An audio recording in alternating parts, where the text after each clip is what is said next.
Hello people, welcome to Invisible Walls. As usual, we'll crack on right away. Ryan Stevens is with me. Hi. Making his debut, I believe, is Carl Bogman. Yeah? Wow, it's going to be a good show. And in the corner, the always ebullient Jeremy Hoffman. Hello, hello. Okay, so we're going to do a new segment. Let's talk about Nintendo Direct. It's the year of Luigi. And that's it. Is there anything else that came out in Nintendo Direct this week? Anybody? Yeah, I did wake up for it this morning.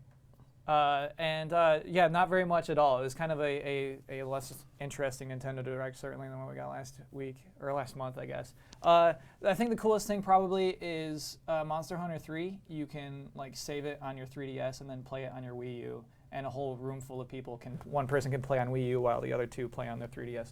So it's kind of like transferring to Wii, yeah. but which is actually cool, and there's a lot more, obviously, 3DSs out there than there are Vitas, because, I mean, transfarking went the way of the dodo. well, it's still interesting because these Nintendo Directs, especially the ones that happen in Japan simultaneously in the US, obviously Monster Hunter is still such a huge deal in Japan, but it is always interesting. They did the same thing with Dragon Quest. Nintendo actually published it here. And they're still trying to push that kind of agenda, that kind of play-on-the-go thing that's the commuter culture that we don't really have for games. Luigi? Any of the Luigi stuff really catch your eye? They're doing their RPG, Mario and Luigi games. They've announced one of those, which is cool to me. I'm excited about that. I think it's called Dream Team, Mario and Luigi Dream Team. I read that the bulbs are going to be different in Luigi's Mansion too. There's a strobe bulb. Facts. Is that the most exciting thing? That's the most exciting thing I saw this. this morning when I was sitting on the toilet, going through the Twitter feed. And I think there's another Nintendo Direct next week for third-party stuff. Yeah, because See, I thought that's what this was going to be. Yeah. Yeah, that's what everyone thought. I think that's what it's going to be a busy week next week. Yeah. Oh, you're right. That's probably That's going to be. for a reason next week. Yeah. But I suppose we can cut Nintendo some slack because they did deliver, or talked about delivering a whole bunch of stuff last month. So, is anything else going on this week? Because next week's busy, but this week. Well, me and Jeremy have a differing opinion. I thought it was a little weird that Valve was firing people, laying people off, because they have a lot of money. And I know you have some comments. No, I know. I'm letting you finish your comments. It is kind of depressing when you see a company that you kind of have this sort of admiration for, and that they are letting people go when you know that it's not necessarily a money thing, and I know it's a resource thing. And you can't find the proper roles to have these people fill. And so some of these people are bigger names too. It's not a lot of no-name people. Yeah, some are bigger names, and some definitely had some very specific jobs that maybe just didn't float over to other projects. I know a lot of the guys came from, or some of those guys came from the movie and TV side, working on films, doing editing, and depending on where Valve's going, maybe they're not doing that. Some of these guys I know are working on the Meet the series and some of their longer form creative programming, and with Bad Robot now working with Valve, I wonder if that impacted it at all. And I mean, let's be honest. While it's horrible when anybody loses their jobs, and 40 people did lose their jobs, companies do evolve to survive. And is it worth Valve keeping a bunch of people on? Excuse me, for things like the Android stuff? I'm hearing it was Android. Hardware-based as well, and now they're obviously outsourcing the Steam box to people. So if those jobs don't technically exist anymore, and I'm sure they, given the culture at Valve, they did try and find other positions for the people. Yeah, and like I said, it sucks, but I mean that's the state. Would you rather Valve keep on paying them and then? I know. I mean, I'm not a crazy person. I realize this kind of stuff has to happen all the time. Okay, I'm a crazy person, but I don't know. There is this kind of pedestal we put Valve on, even though God, what was Gabe saying? Moving away from single player games. What we put in something into Team Fortress 2 and people played it a ton. We took it out. They kept playing. Just this kind of rabbit hole of multiplayer. And obviously we're seeing it with Dota as well. But we all want episode 3. And oh yeah, I mean, is there a light at the end of that tunnel? Valve's an interesting company, and they do what they want. Yeah. Since they're privately owned, they have a lot more leeway than all these other companies. So they could be working on Half-Life 3. They might not be working on Half-Life 3. I would hope they are. I think we all hope they are. It's just, those guys there, the way that they work, they really get to work on whatever they want. And do you think, though, now it's got Half-Life 3 has reached this mythical level that they're on a hiding to nothing? Damned if they do, damned if they don't. No matter what they bring out, perhaps it's not going to be to the expectations that we all have from playing Half-Life 2 10 years ago. I think Half-Life 2 had the same admiration, the but same the gap, kind of pedestal. the gap between Half-Life 1 and Half-Life 2 I know was it's half. been surpassed. Yeah, I mean it's been doubled. Well, you got to wonder, how much of it is them wanting to put Half-Life out. They don't want to make any changes for a current gen console, and maybe we'll see something soon with these next gen consoles coming down the pipe. And again, if I just want to re-say, we've seen so many, like with THQ and everything, we've seen so many studio closures. So it is just, you'd think that this little market is safe at Valve. And they are, but it's still, you kind of get that gut reaction. Did everyone see the World of Tanks guys bought Gas Powered Games? Yep. Oh, So that's Which cool. is good. Yeah. So I thanks, mean, Russia. It's hard. It's hard this time because there's so many changes going on in the industry. Everyone's kind of holding their breath for next gen. I know we are here. All the publishers we talk to are. That always means big changes, and big changes don't always mean good changes. And unfortunately, we're kind of in that part of the cycle where I think hopefully these guys are going to get jobs at other places.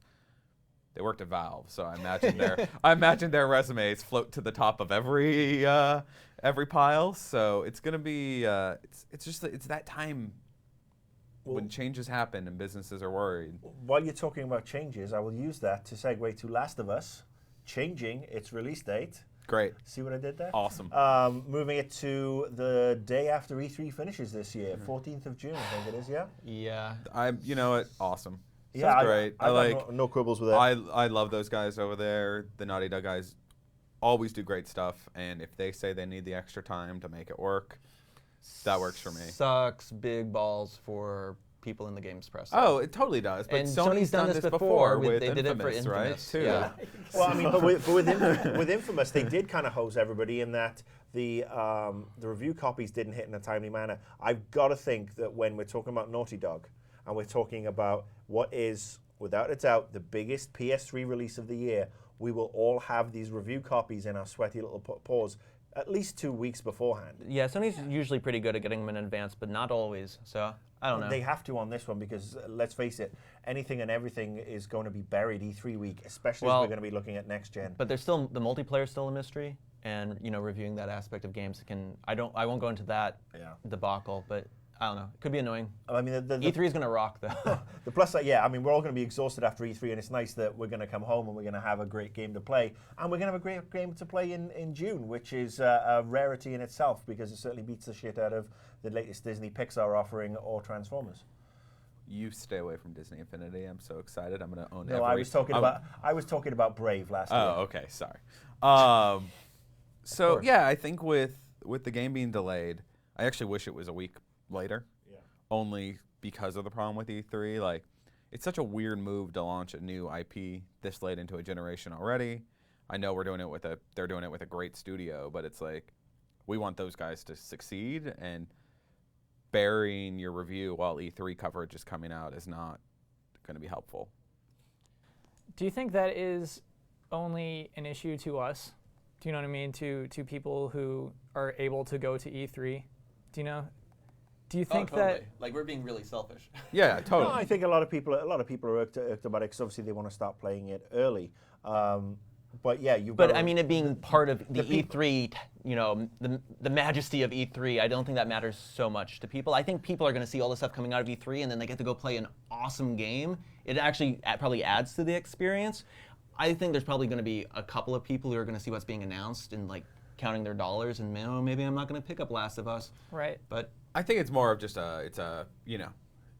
the past, Sony hasn't been great with doing marketing campaigns for their titles. They fired their ad agency. And they're going to need, your reviews going up that week is a good advertisement for your game, especially if we assume it's going to be like every other Naughty Dog game and be awesome. I think the reviews will be up the week before. But even the week before is E3 land. And the week before that is E3 land. Not as much. I think it could get lost, a lot of embargoed stuff, but it can get lost, yes. But anyway, yes, we've got a great game to play in June. Fantastic. Let's move on. I have no idea to this day what those two Italian ladies were singing about. Okay, so as Jeremy mentioned earlier, next week is going to be a bit of a mental week for the games industry. We know Destiny is being looked at right now by the media, and the embargo for that is up on Monday, so we'll know all about Bungie, also something about Bungie's latest and greatest. Then there's a couple of other events that I think are under embargo we can't even talk about next week. But there's also there's some little shindig going on in New York. Somebody's having an announcement. Sony and the PS4, or will it be called the PS4 because 4 is unlucky in Japan, and PS4 Play, whatever they're going to call it. So we are going to discuss what we hope and what we expect to see in a week's time. Actually, this time next week, we will be talking about it as You're going to be there, right? I am going to be there. I'm actually getting on a plane at 7 a.m. on the Thursday to make it back to film here. That's how much I like sitting next to you. Oh, you're nice. Yeah. And Jeremy, don't you have something to say as well? I'll be there. I'll be sleeping in the next morning, and won't be back for Invisible Walls. And why are you going? Because there's going to be a few. So I will be producing with Jeff Keighley and team a live pre-show and post-show from the conference. We're still working on all the details, but make sure to keep watching. We're going to have Marcus on as a guest. I doing some probably won't predictions. even be angry. I mean, I'm hoping. I mean, again, I'm hoping that Sony get it right. They have taken the bull by the horns, and I think this is the good thing. Following on from that now infamous quote, a couple of months back, they have taken the bull by the horns. They are announcing next week it is the future of PlayStation, and they now have to bring everything to the table next week, because if they don't and say the future of PlayStation is Move 2.0, there'll be a friggin' riot. Yeah, I think the one intern that's in denial is not the best litmus test. I think we're definitely going to see some good stuff next week.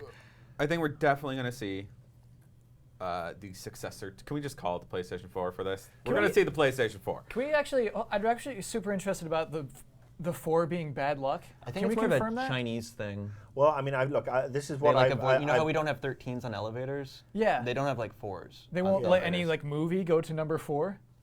Well, trilogies, man. I think that's like an insane thing that someone gets attached Well, no, it's to. all, and but it's like- also it's a cultural thing, and I mean, in business there is a lot of cultural stuff, and I'm certainly not going to be called a racist for dismissing it. They have their reasons. Maybe it's called 4 in the rest of the world. Maybe it'll be called something else in Japan. So let's move on from that aspect. Before, I'm really caught up on it. We I'm get sorry. the whole "you hate Asians" Marcus. I'll show you the Snopes page. Okay. Yeah. So yeah, what can they bring? What's the first thing that we want to see? When the lights go on next week, what's the first thing that We want to see, or do you think, or what we are going to see? Both. I think there's a huge difference there. I think we have we do have a right to say Well, what we there's wanna an see. interesting thing though. If they do open with a montage, which they tend to do, are they gonna let the montage spill the beans? No, right? It's gonna have to be. They're gonna come out. They're this gonna abstract talk about stuff. how great the last console cycle has been for them. They're gonna talk about the PS3, how they're gonna continue to support it. They're gonna talk about the great developers they've worked with. We're gonna hear about the Vita, because this is their time. Everyone's watching. We're gonna have to get some Vita stuff, especially if the rumors are true that we've heard that Vita will be interacting and working with PlayStation 4 just like it's doing for the PlayStation 3. If that feature is bigger in the next console, they're going to talk about the Vita just to get us interested in it again. And then from there, we're going to start seeing. What if they some watched PS4 Kyle's stuff. video? Yes. Well, we could all hope that they Do you watched think? Kyle's video. Do you think they could do those things and also like have like just a box, a big black box on stage, or maybe the console with like a something draped over it? Yeah, And I mean, so we know it's there. there. The PlayStation 4 is under there, and then they just rip it off after saying all the I boring hope they have a things. really fat naked woman squatting on it, and then they get to lift her off by crane, and it's almost like the alien queen Fat- dropping don't be in weird. Fat princess cosplay. Fat princess cosplay, perfect. No, I think I don't know. I don't think it's out of the round of expectations that they could lead off really strong with the new hardware, and then kind of, like you said, talk about interfacing everything into it. I think we are going to see a lot of first-party stuff, and I mean, I think there's going to be some third-party stuff there as well. there's going to have to We're be some going to third get a party. lot of facts and figures to kick off. They're going to. I think they're not just going to talk about the last gen. They're going to talk about the entire PlayStation life cycle. That's what I'm saying. It's how it's successful innovated, one how it's and changed. 2 was. And yep. that's going to be the bit we're going to snore through. But I think they do have to deliver early. To keep our attention, they have to say, we are here to talk about PS4. We are showing you PS4. And then, as Kyle's video, and if you haven't seen Kyle's video on GameTrailers, it really is quite clever and amusing. It's quite irritating, in fact.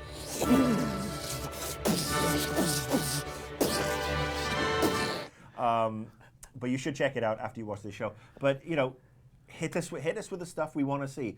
Don't bother us with a 3-hour presentation on the tech specs. Oh, I don't think mean, we're getting any of that. I I don't think we're going to see form factor. We're not going to see the console. You don't think they'll rip off a curtain? I think we'll see the. That'll be E3. I bet we're going to see a controller, and we're going to see games. They may not be final. We could see some non-final stuff. You remember the boomerang? For Yeah, the PS. exactly. But the actual device is going to be a giant rack-mounted computer at this point. And That's my guess. I think they'll have a prototype up there. They will have something, or even a picture, Industrial or a design. picture thereof, just to give people something. There's something to start. Maybe just they'll change the logo again for PlayStation. Who knows? But it's got to be games. Spider-Man font. I was to say, what font are we switching to?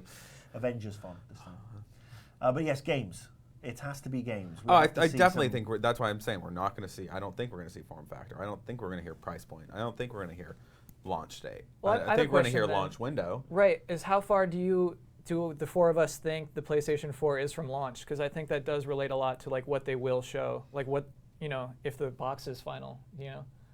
Christmas. I think it's this year. This year? Yeah. I'm saying October.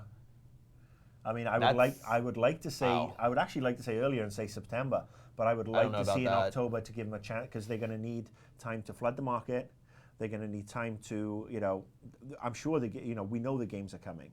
I would be interested to see, maybe this Last of Us change. Maybe there is a PS4 version coming, and they wanted to have the SKUs closer. Yeah, I don't like that. That makes me That'd be upset. so crazy. That makes me upset though, because that's what we saw of the Wii U, right? We saw all these mediocre ports of great games, with some additions. But we know Last of Us is looking really good on the PS3. But is the core audience going to wait an additional 5 months to play it on their PS4? No, I think it's going to be a case of double dipping. I think they'll buy it and then they'll have a super duper version. But I mean, what have they done in the past that's kind of irked us? I mean, everybody goes back to, was it the Killzone presentation, that this is the future of the PlayStation 3, and we never really saw that thing really hit. Well, they did that demo later on that was pretty good of matching that trailer. I mean, who's going to be their benchmark, right? Like, which developer do we think they're going to put up there? I'm going to be incredibly petty for a second, though, and we're working on a thing, it's probably going to be up by now, where we looked at PlayStation 1 games, we looked at PlayStation 2 games, and we looked at PlayStation 3 games.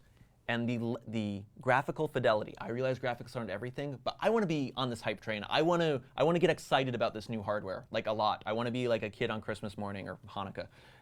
The hype, the steps of graphic fidelity, there's like 8 of them or 9 of them.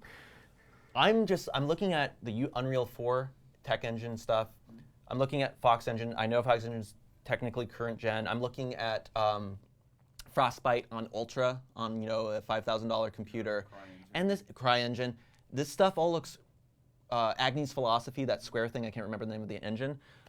They all look really, really good, and I see some really good CG, but none of that. We looked at Star Wars 1313 last year. We looked at maybe Watch Dogs. I am not seeing that step. I want to be wowed visually, and I know that's cheap. I know it's petty, but are we going to get that next level?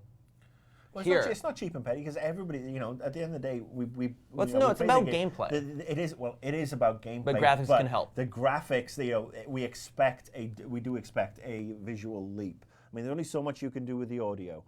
3D is a gimmick that gives people headaches. But the actual graphical fidelity, that leap there, that is something that we do expect. So I don't think you're being petty. I think it's something that, if I'm going to plonk down $400 or $500 for a console this fall, I expect it to look so much better than the PS3. That's just the nature of the beast. But what does look mean, right? That's what we always get into. Is that just Is it a how poly they look count? on? Yeah, is The it a texture poly count? count? Is it that we're gonna play through Star Wars 1313 and there's gonna be no loads, no pop-ins? It's all just gonna be nice That's what and I'm wondering. smooth? Is it gonna be like, more subtle? that I would be happy with. All of like, That's more I'm subtle, way, though. Yeah. I want to be wowed. I want my socks to come off my feet. Do you remember? So the Xbox 360 was new, and Dead Rising didn't look great, but just how many zombies there were was a really impressive part of that. That was almost just like, wow, we are in next gen. Look at how many ducks are we gonna zombies see in there the are here. bathtubs? Yeah, I think that it could be Dogs something in as the easy as that. I don't know. But Dead Rising, maybe Dead Rising didn't look great, but it still looked a step up. Yep. Yeah. And a lot of that was it being HD. And I don't.